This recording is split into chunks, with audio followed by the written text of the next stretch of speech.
In today's video, I'm going to teach you how to change lowercase to uppercase in WPS Office Mobile.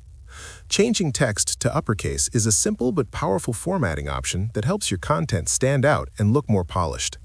This is especially useful for titles, headings, labels, or any text that needs extra emphasis in your document. Using this feature can also help keep your formatting consistent and easy to read. To get started, open your document in the WPS Office Mobile app and locate the text you want to convert. Carefully select the specific word, sentence, or paragraph that you want to change. Make sure the text is highlighted properly because the formatting option will only apply to the selected content. Once the text is selected, look at the bottom left corner of your screen.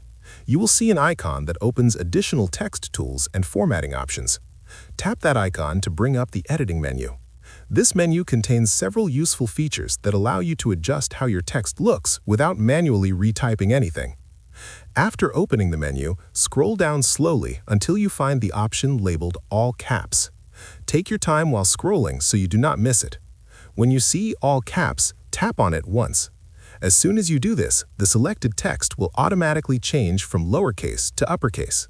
This change happens instantly, allowing you to see the result right away.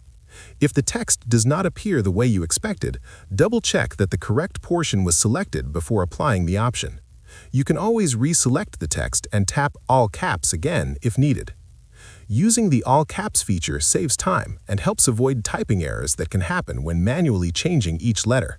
It also ensures that the formatting stays consistent throughout your document, which is especially helpful when working on professional files, schoolwork, or shared documents.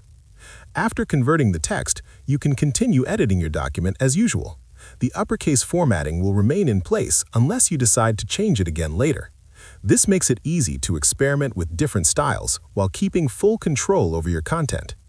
If you found this video helpful, let me know in the comments. Give it a like, subscribe to the channel, and don't forget to hit the notification.